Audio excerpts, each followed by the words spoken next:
안녕하세요. 호주경제TV 리치입니다. 오늘은요, 2021년 6월 29일이고요. 안타깝게도 지금 이번 주 들어가지고 노던주, 그리고 퀸즐랜드주, 뉴사우스웨일즈주, 퍼스까지 락다운에 이제 다 들어가면서 델타 변이 바이러스의 정말 무서움을 지금 느끼고 있습니다. 락다운에 계신 주민분들은 모두 코로나 조심하시고요. 또 대응 잘 하셔가지고 단기간에 빨리 끝나도록 제가 바라봅니다. 오늘은 커먼웰스 뱅크에서 나온 금리 인상 시기가 어떻게 될 거냐고, 그 다음에 그 안에 이제 나와 있는 내용들을 같이 한번 보면 좋을 것 같아서 가지고 나왔습니다. 사실 이 보고서 같은 경우는 다른 이제 기관에 계신 분들이라든지, 그 다음에 이제 금융 전문가, 이런 사람들한테만 공개가 되는 거여서 일반적으로 이 내용은 일반인들한테는 공개가 잘 안 돼요. 그런데 커먼웰스 뱅크에서 이번에 공개를 좀 해줬고, 내용들을 이제 보니까 상당히 좋은 내용들이 있습니다. 자주 이렇게 공개를 좀 해주면 얼마나 좋을까라는 생각을 좀 해봤습니다. 요약 내용 들어가기 전에요. 중앙은행 부총재 발언 중에 가장 중요했던 부분을 다시 한번 좀 요약을 해갖고 말씀을 드릴게요. 앨리스는 약 4%로 추정되는 완전 고용 달성하는 것이 3% 이상의 임금 상승과 더 강력한 인플레이션을 달성하기 위한 중요한 전제 조건이 될 것이라고 말했습니다. 중앙은행은 금리를 인상하기 전인 2024년까지 이러한 조건이 충족될 것으로 예상하지 않는다고 말했습니다. 그러니까 중앙은행에서 보는 거는 일단 4% 정도의 실업률로 낮아져야 되고, 그 다음에 임금은 한 3% 정도가 올라야 물가가 지속적으로 올라올 테니 금리 인상을 그때 정도에 할 수 있을 것 같다, 이렇게 예상을 하는 거죠. 그러니까 예상치로 봤을 때는 2024년까지는 금리를 못 올린다, 이렇게 예상을 하고 있는 거예요. 근데 이제 다른 웨스트팩도 전 영상에서 보여드렸지만, 요번에 이제 커먼웰스 뱅크 같은 경우는 요 달성을 더 일찍 한다는 거를 이제 보고서에서 써놨는데, 어떤 내용인지를 한번 보면 좋을 것 같아요.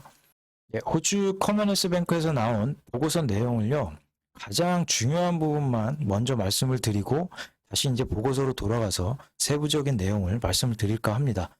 지금 보고서 내용 중에 제일 앞쪽에 나와 있는 거는 호주 고용 시장이 지금 2013년 이후에 굉장히 타이트한 상황이다라고 말을 하고 있어요. 그러니까 일자리 공급은 굉장히 많은데, 쏟아지는데 수요가 그만큼 따라가지 못하고 있다라는 내용이죠. 2022년도하고 2023년도 회계년도에 지금 전 영상에서 정부라든지 기관들이 지금 예측하고 있는 이민자 유입이 내년 이제 중반기부터 어느 정도 이제 들어올 거다. 그리고 2024년도, 2025년도에 예전 수준을 회복할 거다라고 이렇게 예상을 하고 있는데, 그거를 계산해가지고 넣더라도 지금 호주의 명목 임금 성장률하고 금리 상승이 지금 중앙은행이 예상하는 것보다는 훨씬 더 빨리 올 거다라고 지금 커먼웰스 뱅크 보고서에서는 나오고 있습니다. 호주 중앙은행의 기준금리는 2022년도 11월 달에 소프트하게 0.15% 정도 인상을 예상을 하고 있고요. 그 다음에 곧바로 소프트하게 열고 12월 달에 0.25%를 인상해서 내년 말에는 0.5% 정도를 도달할 것 같다라고 이렇게 예상을 하고 있고요. 그 다음에 2023년도 들어가지고는 3분기까지 1.25%까지 올라갈 것으로 지금 예상을 하고 있다. 그러니까 1분기, 2분기, 3분기 다 각각 0.25%씩 한 차례씩 분기마다 올릴 것으로 예상을 한다. 그게 이제 정점을 달하면 1.25%까지 올라갈 것으로 커먼웰스 뱅크에서는 예상을 하고 있습니다. 그 다음에 7월에는 YCC는 2024년도 11월 거를 연장을 더 이상 안 할 것으로 보고 있고요. 그 다음에 양적 완화, QE, 그러니까 돈 푸는 거를 기존 1000억 달러에서 500억 달러를 줄일 거다라고 이렇게 예상을 하고 있네요. 그러니까 매주 한 50억 불 정도를 매입을 해주고 있는데, 그러니까 10억 불은 주정부 채권이고 40억 불은 이제 호주 정부의 국채인데, 그러니까 요거를 반으로 낮춰가지고 한 25억 정도로 낮출 거다라고 이제 보고 있다라는 거죠. 요즘 들어서 매파적인 성향의 보고서를 지금 내놓고 있는데요. 약간 뭐 음모론일 수도 있습니다만, 제 뒷배경을 조금 뉴스 나온 거라든지 말씀을 좀 드리면, 커머니스 뱅크의 CEO죠. 그러니까 맷 커먼이라는 CEO가 있습니다. 자주 이제 언론에서 나와가지고 하는 얘기가 뭐냐면, 애프터페이라든지 그 다음에 집이라든지 이러한 후불 결제의 회사에 규제를 해야 된다라는 얘기를 계속해서 언론에서 하고 있죠. 그렇지만 계속해서 했지만 호주 중앙은행이라든지 규제 당국이 규제가 아직은 필요하지 않다. 그러니까 이 아직 애프터페이라든지 집이 시장을 장악하는 데 있어서 규모가 아직 그렇게까지 크게 되지 않았다라는 걸 강조를 하고 있습니다. 아무튼 커머니스 뱅크에서는 얘네들이 커지면 커질수록 우리의 뭐 신용카드라든지 이러한 수수료 먹을 수 있는 시장이 줄어들다 보니까 견제를 하는데, 계속해서 중앙은행이라든지 규제 당국은 자기네 말을 들어주지 않는다는 거죠. 그렇기 때문에 좀 보고서가 약간 반 중앙은행 성향으로 약간 바뀐 게 아닌가라는 음모론이 좀 있습니다. 이건 그런 게 있나 보다라고만 조금 아시면 될 것 같아요. 예, 보고서로 좀 넘어와 가지고요. 세부적인 내용을 볼 건데요. 일단은 고용을 먼저 보겠습니다. 그러니까 5월 달에 호주 고용이 굉장히 좋게 나왔습니다. 그러니까 예상하기로는 한 5.5% 정도 실업률을 가져갈 거다라고 나왔는데, 이게 갑자기 5.1%가 나오면서 재무장관하고 스콧 모리슨의 트위터를 보여드렸죠. 우리가 세계 경제 회복을 이끌고 있다라고 보여드렸는데, 아무튼 5.1%가 깜짝으로 나오면서 그동안의 기관들이 지금 예상한 거는 올해 한 5% 정도로 낮아지지 않을까라고 이렇게 예상을 했던 겁니다. 그리고 내년에 가서야 이제 한 4.5% 정도를 볼 것 같다라고 생각을 했는데, 갑자기 5.1%가 나오는 바람에 야, 잘하면은 올해 뭐 4자도 보겠는데, 그러니까 커머니스 뱅크에서 지금 예상하고 있는 거는 올해 4.5%, 그 다음에 내년에 가서는 4%까지 볼 수 있을 것 같다라고 이렇게 예상을 하고 있는 거죠. 그러니까 훨씬 중앙은행이 이제 보고 있는 것보다 훨씬 더 빠르게 다가올 수 있다라고 보고 있는 것 같아요. 그러니까 이 오른쪽에 실업률 차트를 이제 보시면 5.1%를 달성해서 이미 이전의 팬데믹 수준을, 코로나 이전 수준을 이미 회복을 했다. 그리고 이제 괄목할 만한 게 이제 뭐가 있냐면요. 불완전 고용인데, 요거는 이제 파트타임이라든지 일이 막 들쑥날쑥 하신 분들이 있어요. 그런 분들을 요 안에 이제 불완전 고용 쪽에 넣는데, 요거 같은 경우는 이제 팬데믹 수준을 이미 넘어섰다. 그러니까 훨씬 더 좋은 위치에 있다라는 거죠. 그러니까 이분들이 풀타임으로 옮겨갔거나 그만큼 고용을 통해 가지고 소득이 늘어날 수 있다라는 거죠. 지속적으로. 예, 밑에 이제 그래프를 보시면요. 요거는 노동 이제 저활용 비율이라고 그러는데, 요거 같은 경우는 이제 뭐 실업률 포함해 가지고 일자리가 굉장히 불안하신 분들, 주부, 뭐 취준생, 뭐 이런 사람들이 다 포함이 되기 때문에 실제적으로 일자리 시장에서 일을 하지 않는 인구를 말합니다. 그러니까 이게 코로나 터지고 나서는 한 20% 정도가 됐어요. 그러니까 현재 호주가 전체 고용된 인구가 1660만 명 정도가 되죠. 그러니까 요 비율에서 20%면 굉장히 어마어마한 숫자입니다. 그러니까 뭐 계산기로 또 보여드리면 1660만 명이면 플러스 20%를 하면 거의 뭐 한 332만 명이 코로나 터지고 나서 노동시장에서 잠시 떠나 있었다라는 거죠. 그런데 코로나 이후에 지금 같은 상황은 이미 코로나 이전 수준을 더 넘어버렸습니다. 그러니까 한 12.5% 정도 되는 것 같아요. 그러니까 1660만 명에서 12.5%니까 뭐 거의 한 100만 명 이상이 줄었다라는 거죠. 그래서 그 이전하고 지금 현재를 지금 비교를 해보니까 이 뒤로 가게 되면은 2012년도 한 6월 달 정도가 지금 그 상황을 지금 만들어내고 있다라는 거죠. 호주의 고용 시장은 지금 굉장히 좋은 상황이라고 볼 수 있을 것 같아요.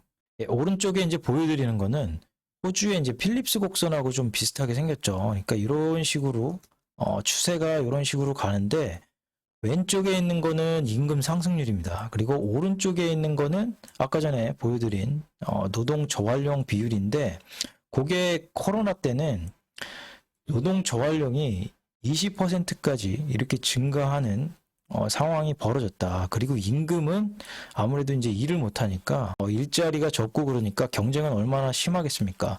그러니까 임금을 올리지 않아도 일할 사람이 많어. 그래서 임금이 굉장히 낮아지는 상황. 이게 1.4%까지 임금 성장률이 그때 당시에는 떨어졌었다는 거죠.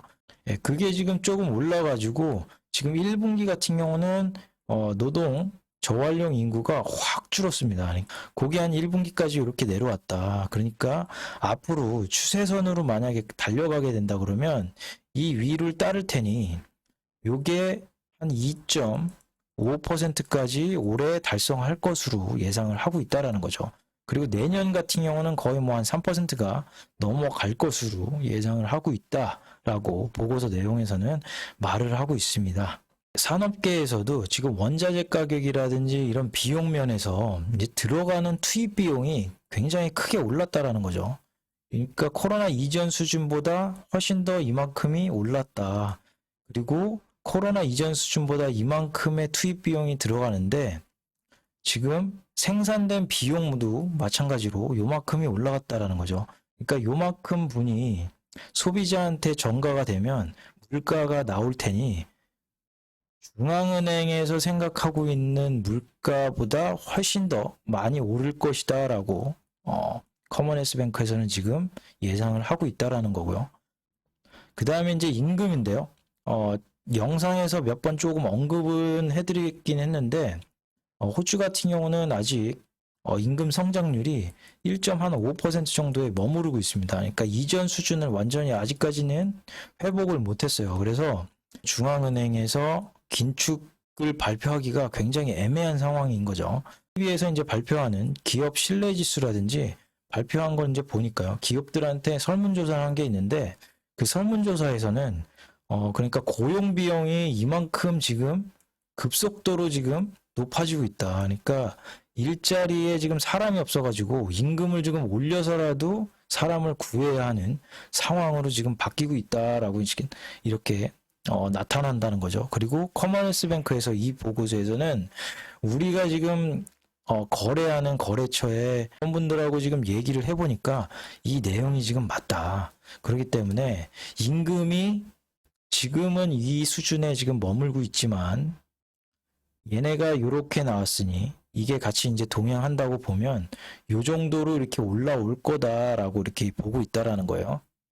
그리고 또 한 가지는 뭐냐면 얼마 전에 호주의 지금 최저임금이 올랐죠. 그러니까 코로나가 터지고 나서는 지금 사업체가 힘들기 때문에 임금을 올리는 게 뭔 소리냐 해가지고 엄청 낮췄어요. 그러니까 노조하고 이제 협상을 하면서 엄청 낮춰서 한 1.7% 정도로 최저임금을 인상하는 걸로 요번에는 요게 한 2.5%까지 지금 임금 인상을 가져간다라는 거죠. 물론 이제 시기상으로는 7월 달에 원래 하기로 돼 있는데 이게 이제 힘든 사업체가 있습니다. 리테일러라든지 소매업체라든지 자영업이라든지 이런 분들은 좀 힘들지 않습니까? 그러니까 그걸 조금 연기해 가지고 9월 달로 좀 미뤄둔 상황입니다.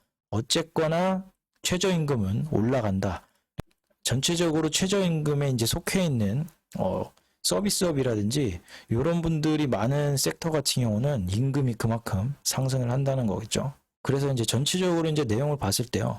고용도 일단은 좋고, 그 다음에 물가도 오를 것이고, 그리고 임금 성장도 생각보다 굉장히 급하게 오를 거기 때문에 지금 커머넌스뱅크 같은 경우는 금리 인상을 11월 달에 내년에 하게 될 거다. 그리고 12월 달까지 해가지고 0.5% 기준금리를 보게 될 거고 2023년이 돼서는 그러니까 이게 1.25%까지 올라갈 것으로 예상을 하고 있다라는 거죠. 그런데 이제 한 가지 걱정되는 부분이 있습니다. 그러니까 가계부채 문제인데요. 현재 기준금리가 0.1%일 때는 가계들이 이자 상환하는데 굉장히 좋은 환경에 있습니다. 그러니까 저금리다 보니까 이자 내는데 부담이 없다라는 얘기겠죠. 근데 이제 앞으로 이제 금리가 인상하게 되면 이자 비용이 이제 늘어나는데 요걸 보니까 현재 같은 경우는 한 대충 이제 정확한 수치가 안 나와 있어 갖고 제가 한번 보면 한 3.75% 정도 되는 것 같아요. 이자 비용만 한 3.75% 정도를 내고 있는 거고 금리가 인상돼서 보니까 요거는 한 5.25%까지 5년 평균 수준을 회복할 것 같다라고 이렇게 보고서는 예상을 하고 있어요. 그러니까 얘를 간단하게 제가 첨불로 이렇게 해갖고 뭐 한 37.5불에서 52.5불까지 올라간다. 그러니까 이 갭 차이가 뭐 별로 얼마 안 되네 이렇게 생각하실 수 있어요. 그런데 이 비율로 이제 따져보면요, 이게 굉장한 숫자라는 걸 여러분들이 좀 아시면 좋을 것 같아요. 그러니까 37.5 나누기 52.5 하면 이게 그러니까 29% 정도의 이자 비용이 더 올라간다라고 이제 봐야 되는 거죠. 지금 내가 현재 내고 있는 모기지 대출의 이자가 29%가 더 증가해서 내가 이자 내야 될 비용이 늘어간다라고 보시면은 느낌이 좀 다르겠죠? 예, 다음은 이제 가처분 소득 대비 부채 비율인데요. 가처분 소득이라 하면 이제 일을 해갖고 버는 이제 노동 소득이 있을 거고, 그 다음에 이제 금융 소득이라든지 여러 가지 이제 자산이라든지 그거에 대한 이제 소득이 있을 거예요. 그 소득에서 이제 세금이라든지 이런 걸 내고 나서 뺀 거를 가처분 소득이라고 합니다. 가처분 소득 대비해 가지고 부채 비율이 호주 같은 경우는 거의 한 180%에 육박을 해요. 한국 같은 경우는 한 160% 정도 되는데 그만큼 호주가 씀씀이가 훨씬 더 크다라는 걸 의미하죠. 그러니까 그만큼 부채를 늘려왔다. 그러니까 예를 들어서 호주에 예전부터 이런 얘기가 있었죠. 그러니까 호주인들은 100불을 벌면 쓰는 거는 200불을 쓴다. 그만큼 부채가 엄청나게 증가를 해왔다. 특히 이제 하우스 같은 경우는 거의 한 140%에 육박을 한다. 그러니까 소득에 비해서 그만큼 부채가 늘었다라고 보면 될 것 같습니다. 그게 이제 우려가 된다라는 거를 커먼웰스 뱅크 보고서에서 나왔다라는 거죠. 다음 내용은 뭐 커먼웰스 뱅크가 이제 중앙은행한테 바라는 게 있나 봐요. 그래서 요거는 내용하고 지금 맞지 않기 때문에 그냥 넘어가도록 하겠습니다. 예, 오늘 시청해 주셔서 감사드리고요. 내용 간단하게만 정리를 하면 중앙은행은 지금 여전히 비둘기적인 상황인 거고, 지금 시장이라든지 커먼웰스 뱅크 그 다음에 웨스트팩에서 전망하는 거는 기준금리가 시기가 좀 앞당겨질 것 같다. 커먼웰스 같은 경우는 지금 왜 그런 현상이 나타나는지를 오늘 말씀을 드렸고요. 현재 상황이 델타 바이러스가 갑자기 출현을 하면서 호주를 지금 강타하고 있는데요. 다음 주 화요일에 통화 정책이 있습니다. 호주 중앙은행에. 그런데 지금 시장에서는 긴축에 대한 시그널을 분명히 줄 거라고 지금 예상을 하고 있는데 갑자기 델타 바이러스가 강타를 하면서 이거 그러면은 좀 미뤄질 수도 있는 거 아니야? 라는 의구심이 좀 생기면서 호주 달러가 상당히 지금 급락세를 보이고 있네요. 예, 아무튼 델타 바이러스가 좀 진정되기를 바라봅니다. 예, 오늘 시청해 주셔서 감사드립니다.